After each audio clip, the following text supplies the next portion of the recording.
During my proposal at a family dinner, she laughed and said, "God, no.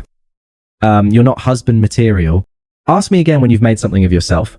I left the ring on the table, walked out, and never spoke to her again. Her family called apologizing. 2 years later, she showed up at my office, BP on the door. She started crying, begging to talk. I called security. Hey viewers, before we move on to the video, please make sure to subscribe to the channel and hit the like button if you want to see more stories like this. Thanks. The sound of a velvet ring box hitting a mahogany table is quieter than you'd expect. It's a soft thud, barely audible over the clinking of silverware and the low hum of expensive jazz. But in that moment, for me, it sounded like a gavel coming down, a life sentence ending before it even began. I should have seen it coming. That's the cliche, isn't it? Looking back, the red flags weren't just waving, they were practically slapping me in the face. But when you're in love, or when you think you're in love, you develop a convenient kind of blindness. You mistake disrespect for honesty and cruelty for ambition. I was 27, working as an operations manager for a mid-sized logistics firm. It wasn't a sexy job. I didn't wear Italian suits. And I didn't drive a car that made a growling noise when I turned the key, but I made 6 figures, owned my condo, and had 0 debt. In my world, that was success. In Sarah's world, that was settling. Sarah was 25, working as a junior social media coordinator for a fashion brand. She made barely enough to cover her car lease, let alone rent in the city. So naturally, I covered everything. The mortgage, the utilities, the groceries, the vacations. I did it because I was raised to take care of the people I love. I thought we were a team. I was the foundation. She was the decoration. But about 6 months prior to the night, the dynamic shifted. She started getting obsessed with the concept of the power couple. She spent hours scrolling through Instagram, showing me influencers posing in Dubai or on yachts in the Mediterranean. Look at this. Mark, she'd say, shoving her phone in my face while I was trying to finish a quarterly report. He's 26 and he just bought her a G-Wagon. What are we doing wrong? We aren't doing anything wrong. I'd say patiently, we're building a life. Real wealth takes time. She would just sigh, that heavy theatrical sigh that meant boring her. You're so safe. Mark, you're terrified of risk. You're never going to make the big jump. Are you? You're content with comfortable. She started using that word like a slur. Comfortable. I remember one night specifically, I had just fixed her car, a blown radiator she couldn't afford to repair. I came in, grease on my hands, tired but happy to have helped her. She was on the couch, dressed up, drinking wine. I had bought, thanks for fixing it. She said, not looking up from her phone, my friend Jessica's boyfriend just sold his startup for 4 million. They're moving to a penthouse downtown. I washed my hands in the sink, trying to scrub away the grease and the sudden irritation. I felt, that's great for Jessica. Is it Sarah, mother, or is it just what happens when a man actually has ambition? He let it slide. I always let it slide. I told myself she was just stressed or feeling inadequate compared to her friends. I told myself that once I proposed, once we made it official, she would see that my stability was a feature, not a bug. I spent 4 months saving for the ring. It was a platinum band with a solitaire diamond. Classic, elegant, and expensive. It cost me a significant chunk of my savings, but I wanted her to know she was valued. I wanted to prove I wasn't cheap. Just careful. I planned the proposal for her father's birthday dinner. It was a double celebration, or at least it was supposed to be. Her family loved me.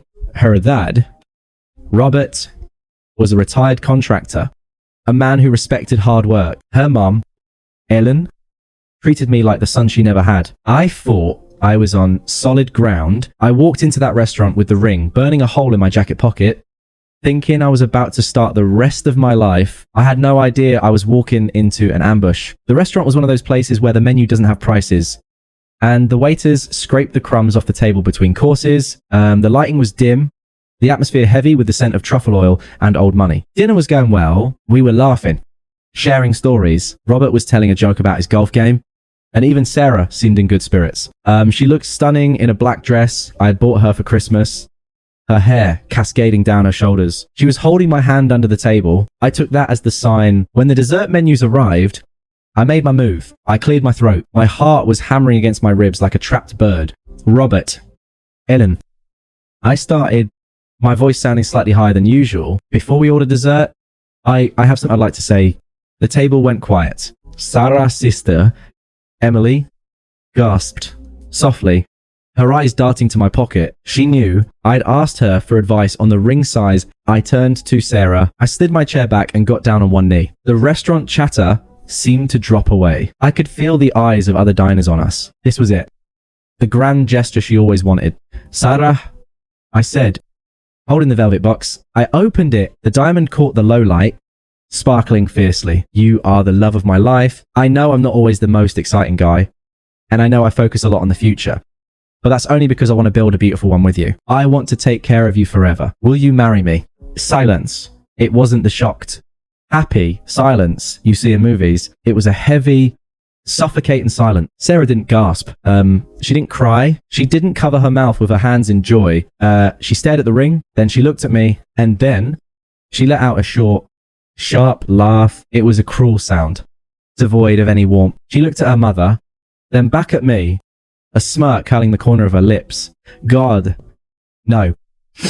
The air left the room. Sarah, I whispered, my knee starting to ache against the hardwood floor. She picked up her wine glass and took a slow sip, looking down at me like I was a beggar asking for change. Mark, get up. You're embarrassing yourself. I said no. She said, her voice loud enough for the neighboring tables to hear. Look at you. Mark, you're sweet. You really are. But you're not husband material. Sarah, her father, Robert, slammed his hand on the table. What the hell is wrong with you? She ignored him. Her eyes locked on mine, cold and predatory. You're safe. Mark, you're a safety net. You're the guy a woman settles for when she's 35 and has 2 kids and needs someone to pay the bills. I'm Yirmibish. I'm in my prime. I was frozen. I couldn't move. I felt like I was disassociating, watching the scene from the ceiling. I need a man who is going places. She continued, gesturing vaguely at me with her free hand. You've been in the same role for 3 years. You drive a Honda. You talk about 401 Ks on date night. You have zero ambition. I can't tie myself to an anchor. She leaned in closer, her voice dropping to a venomous whisper. Ask me again when you've actually made something of yourself. Maybe then I'll consider it. But right now, you're just insufficient. Something inside me snapped. It wasn't a loud snap. It was the quiet sound of a bridge collapsing. The love, the patience, the excuses I'd made for her for 3 years, it all evaporated instantly, replaced by a cold, crystalline clarity. I looked at the ring in the box. It cost me $6. Ling, ling, ling. It represented months of overtime. I didn't argue. I didn't beg. I didn't ask her to reconsider. I slowly closed the box. I stood up, brushing the dust off my knee. I looked at her one last time. She was smiling, smug, expecting me to plead, expecting me to promise to do better, to be better. She wanted the chase. She wanted to see me dance. Instead, I placed the ring box gently on the table, right next to a half-eaten sea bass. Check, please, I said to the waiter, who was hovering nearby.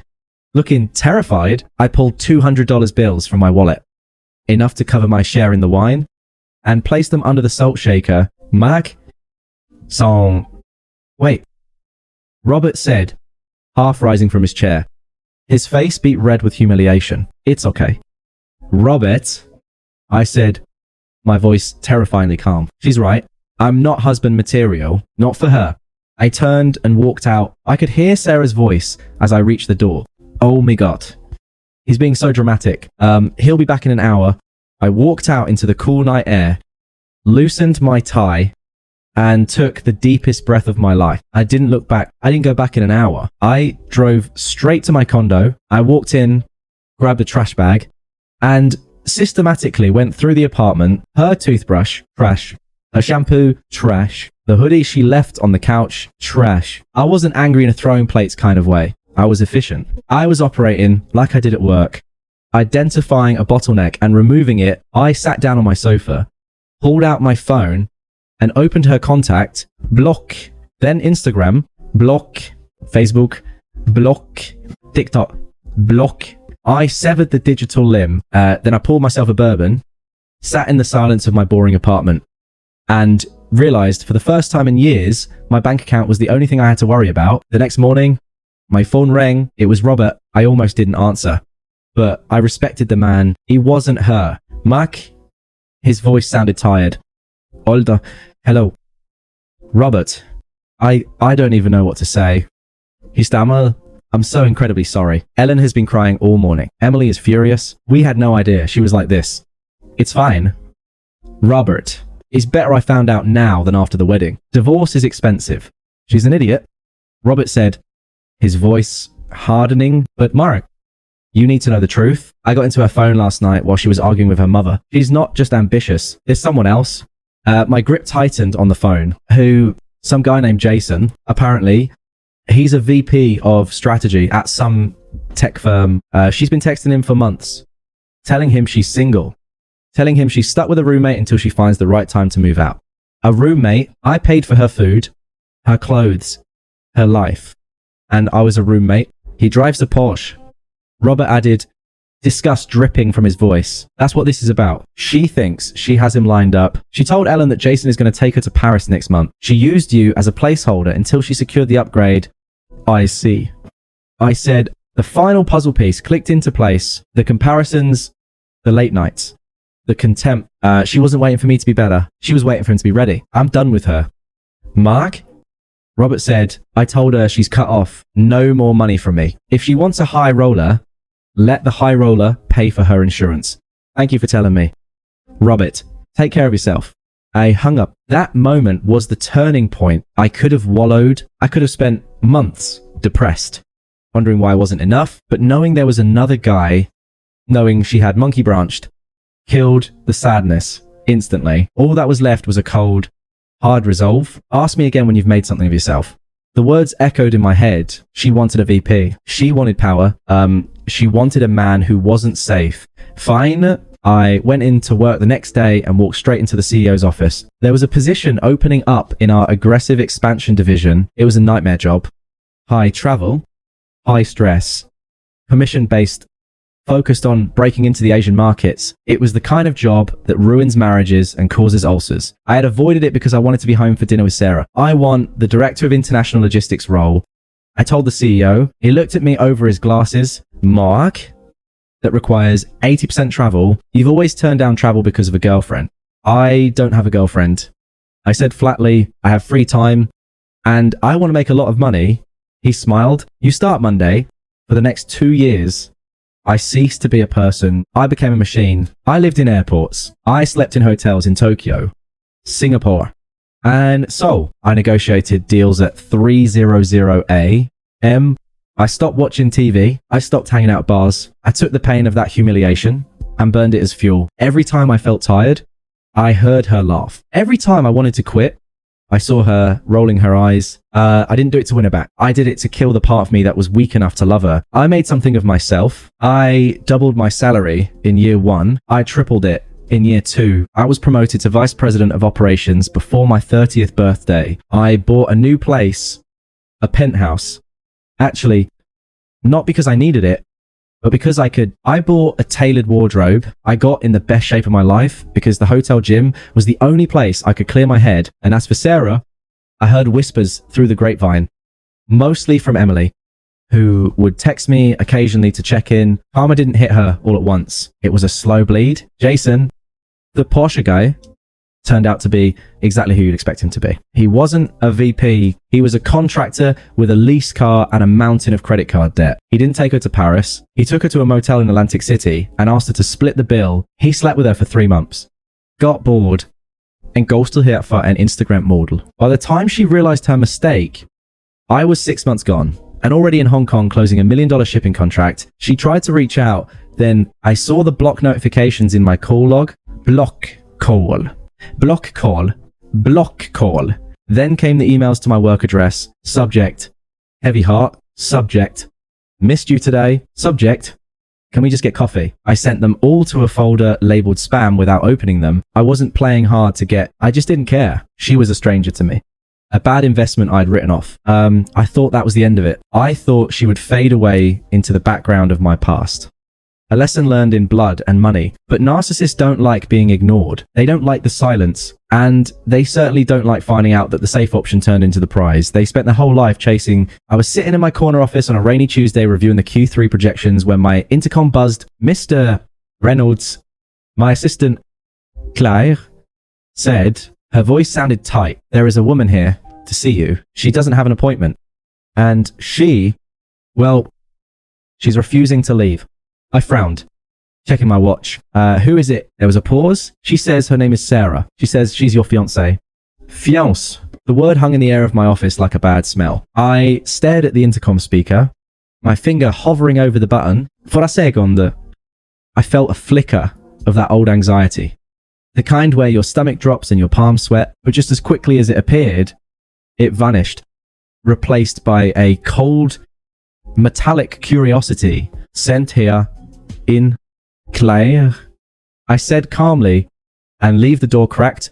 I stood up and walked over to the floor-to-ceiling window overlooking the city skyline. I adjusted my cuffs. I caught my reflection in the glass. The man staring back wasn't the 7-year-old in the ill-fitting khakis who begged for affection. This man was 30, wore a 3-piece charcoal suit, and ran a division responsible for $40 million in annual revenue. I heard the heavy oak door creak open behind me. Mark? Her voice was smaller than I remembered. Less sharp. I turned around slowly. If I were writing a movie, this is the part where she would walk in looking gorgeous, making me regret everything. But real life isn't a movie. Real life is stress, gravity, and consequences. Sarah stood in the doorway, and she looked tired. The Instagram baddie aesthetic was gone. Her hair, once perfectly blown out, was pulled back in a messy bun that looked more frantic than chic. She was wearing a trench coat that looked a size too big and scuffed boots. But it was her face that shocked me. The arrogance was wiped clean, replaced by hollow cheeks and eyes that darted around the room, assessing the square footage, the leather furniture, the mahogany desk. She was calculating the value of my life. Hello, Sarah. I said. I didn't offer her a seat. I didn't smile. I stayed behind my desk, using it as a fortress. She took a step forward, her eyes welling up with tears instantly. It was a performance I recognized. It was the same face she used to make when she overspent the grocery budget. Oh my God. Look at you. She breathed, her voice trembling. Vice President, I saw the name on the door. Mark. I knew it. I always knew you could do it. She walked toward me, arms slightly open, expecting a hug, expecting a welcome home. I didn't move. I didn't flinch. I just looked at her with the same expression I use when a vendor tries to overcharge me for shipping containers. She stopped 3 feet away, sensing the invisible wall I put up. Her arms dropped. You look amazing. She whispered, I know. I said, what do you want? Sarah. The bluntness of the question seemed to slap her. She blinked rapidly. I wanted to see you. It's been 2 years. Mark, 2 years of silence. Do you have any idea how hard that was for me? I almost laughed. Hard for you. You were the one who laughed in my face and told me to get lost. Remember? I was confused. She blurted out, the tears now flowing freely. She dabbed at them with a tissue she pulled from her pocket. I was young? Mark, I was stupid. I was under so much pressure from my friends, from social media. I didn't know what I had until I lost it. She took a breath, composing herself, shifting gears from victim to strategist. This was the part one was waiting for. But look at this, she said, gesturing around the office, her voice gaining a strange, manic confidence. Look at where you are. Be honest with me. Mark, would you be here? In this office, wearing that suit. If I hadn't done what I did, I raised an eyebrow. Excuse me, I did this for you, she said, nodding as if she actually believed it. I knew you were too comfortable. I knew you needed a push. I had to be the villain, so you could become the hero. I sacrificed us, so you would get angry enough to reach your potential. She took a step closer, placing her hands on the edge of my desk, leaning in earnestly. I broke your heart to build your character, Mark. And look, it worked. You're the man I always knew you could be, your husband material. Now, there it was. The phrase, the key to the lot. She smiled through her tears, a hopeful, twisted smile. She genuinely thought this was a compliment. She thought she could take credit for my blood, sweat, and sleepless nights. She thought she could cash a check she didn't earn. I've missed you so much, She continued, her voice dropping to a whisper. Jason, that guy was a mistake. He was abusive. Mark, he used me. He borrowed money from me. He treated me like garbage. I realized nobody has ever treated me the way you did. You were my home. And I'm ready to come home. She reached across the desk, trying to touch my hand. I pulled my hand back as if she were radioactive. Are you finished? I asked. She froze. What? I asked if you were finished with the speech. I sat down in my leather chair, leaning back, interlacing my fingers, because that was quite a performance. You almost had me until the I did it for you part. That was a bit heavy-handed. Mark, I'm being serious. No. Sarah, you're being broke. I said brutally. Her mouth opened, but no sound came out. I know about Jason. I said, my voice steady and low. I know he dumped you. I know you moved into a studio apartment with 2 roommates. I know you lost your job at the agency 6 months ago. I know your dad cut you off. Her face went pale. How? I have resources now. I said, but I didn't need a private investigator to figure this out. You're here because you're drowning. You looked up your safety net to see if you were still stupid enough to catch you. You saw the VP title on LinkedIn and you thought, jackpot? You thought you could walk in here, cry a few tears, flatter my ego, and slide right back into the passenger seat of the life I built. That's not true. She cried, her voice cracking. I love you. You don't love me. I said, leaning forward, my eyes locking onto hers. You love the lifestyle you think I can give you. You love the stability. You love the fact that I'm not Jason. I stood up again, towering over the desk. You told me to ask you again when I'd made something of myself. I said, well, I've made a fortune. I've made a reputation. I've made a life. So she whispered, a glimmer of hope returning to her eyes. So, ask me again. Mark, I'll say yes. I swear to God, I'll say yes. I looked at her. I really looked at her. I looked for the woman I had planned to grow old with. I looked for the girl who used to sing in the shower. The girl I had defended to my friends. The girl I had wanted to protect from the world. She wasn't there. There was only a stranger in a trench coat who smelled like desperation and cheap perfume. I felt absolutely nothing. No anger. No sadness. Just the mild inconvenience of a meeting running overtime. I don't have a question for you, Sarah. I said, but I do have an answer. I reached for the phone on my desk. Mark? Panic crept into her voice. Who are you calling? Mark? Please, we can talk about this. We can go to dinner. Just one dinner. I pressed the speed dial button labeled security. Mark? Stop. She lunged for the phone, grabbing my wrist. I shook her off easily. The physical contact made my skin crawl. Security? A deep voice answered on the speakerphone. This is Mark Reynolds, VP of Ops. I said, my eyes never leaving Sarah's terrifyingly wide eyes. I have an intruder in my office. A woman. She's refusing to vacate the premises and is becoming aggressive. We're on our way. Mr. Reynolds. The voice said. I hung up. Sarah stared at me, her mouth agape. The realization washed over her slowly, like freezing water. She wasn't winning. She wasn't charming me. She was being evicted. You're calling security on me, she screeched. The sadness was gone, replaced by the ugly, entitled rage. I remembered from that night at the restaurant. After everything we've been through, I gave you the best years of my life. You gave me a trauma that took 2 years to unpack. I corrected her, and now you're trespassing. You arrogant prick. She screamed. You think you're better than me. You're nothing. You're still just a boring, safe little man. You'll never find anyone like me. That's the plan. I said dryly. The office door burst open. 2 uniformed security guards stepped in. Ma'am.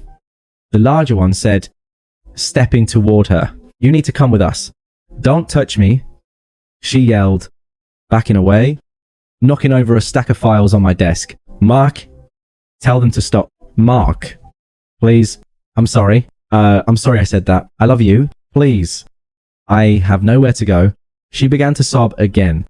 But this time it was real. It was the terrified sobbing of someone who realizes the bridge is burned.